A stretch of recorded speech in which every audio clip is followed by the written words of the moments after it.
Despite denials by the president, the transition to a Biden administration is moving forward.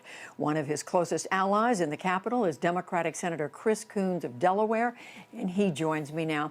Senator Coons, thank you so much for being with us again. Before I ask you about the transition, though, I have a question about the Georgia recount. As you know, it has been reported, and Senator Lindsey Graham of South Carolina himself has said he phoned Georgia's Republican Secretary of State. And I'm quoting the Secretary of State, Mr. Raffensperger, says, Mr. Graham asked about possible ways that ballots could be disqualified, including whether the Secretary of State could reject all absentee ballots in counties that had a high number of signature mismatches. What's your reaction to this? Senator Graham is denying it, but what is your view? Judy, this election is over. The election was 2 weeks ago tonight, and by the Saturday following the election, every major news outlet was beginning to call the election for President-elect Joe Biden. It is long past time for the president to accept this transition and to begin moving forward. These actions by Senator Graham of South Carolina are gravely concerning, and certainly the account by the Republican Secretary of State of Georgia of that conversation suggests that he's mucking around in Georgia internal electoral politics and trying to suggest or move the Secretary of State in a direction that wouldn't be supported by the law, in my understanding of these facts. Is this unethical? That's a question I can't speak to. I am the vice chairman of the Senate Ethics Committee, and so I shouldn't give you an opinion on that. All right, well, let me move on. Do you at this point know of any Republican senators who are at the point where they are prepared to acknowledge that Joe Biden is the president-elect? Any more of them? It's been a striking week on that front, Judy. There's quite a few Republican senators who have been conveying their congratulations indirectly to the vice president-elect when she appeared on the floor of the Senate this afternoon, to the president-elect. And I've encouraged each of them who've reached out to me to do so publicly, to step forward and to say the election's over, it's time for a responsible transition. You just had General McMaster on, and he made clear that it's in the best interests of our country, of our national security, of our troops who continue to serve overseas, that this transition begin promptly and be smooth and appropriate.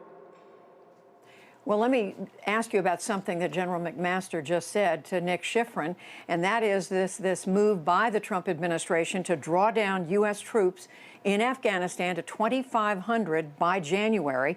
We heard General McMaster say he thinks this is a huge mistake. What's your view? Well, when I last spoke with Ashraf Ghani, the president of Afghanistan, and when I was last briefed on circumstances on the ground in Afghanistan, which has been a number of months, my impression was that it was American policy that we would make a conditions-based decision about when to draw down our troops further, that it wouldn't be driven by a political timeline. This strikes me as an effort by the outgoing Trump administration, by President Trump himself, to make a significant change in our security profile in 3 critical countries without consulting with our allies, without the changes on the ground that would justify it, and in a way that, frankly, would put President-elect Biden and his incoming administration on their back foot in dealing with our security in this critical area of the world. Do you believe that President-elect Biden, upon taking office, would reverse these moves to pull troops out? Well, I can't speak to whether he would or wouldn't do that, but it is certainly unsafe and unsound for an outgoing administration in just their last 2 months, with an acting Secretary of Defense who's been in that role just 1 week, to make abrupt decisions or changes. There was also today, Judy, some alarming reporting in the New York Times that there was a meeting in the White House to seriously discuss a possible strike against Iran last week. These are the sorts of things that should not be done in the midst of a transition where there's no intelligence sharing with the incoming administration, and where any one of these sudden moves, either a drawdown in these 3 countries or some aggressive action against another country, could put us in an insecure and unstable position right in the middle of a presidential transition. Separate question. A lot of conversation, Senator Coons, about your being in the running to be Secretary of State under President Biden. You have said you would be honored to accept if you were invited. Do you think you're under serious consideration? I think the president-elect is seriously considering quite a few people to fill his cabinet from a wide range of backgrounds. He's blessed to have a team that includes a number of folks who have very senior experience in foreign policy, who've served with him when he was here in the Senate, when he was vice president. So he's got some great selections right in front of him, and I look forward to doing everything I can to work with the Biden administration here in the Senate or in some other role if that becomes a possibility in the future.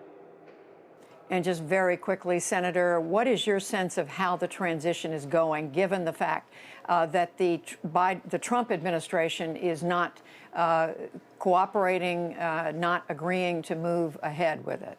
Well, this is putting American lives at risk, both because we are not seeing a smooth and professional transition around the vaccine and the response to COVID-19, or a smooth and professional transition around intelligence sharing and national security matters.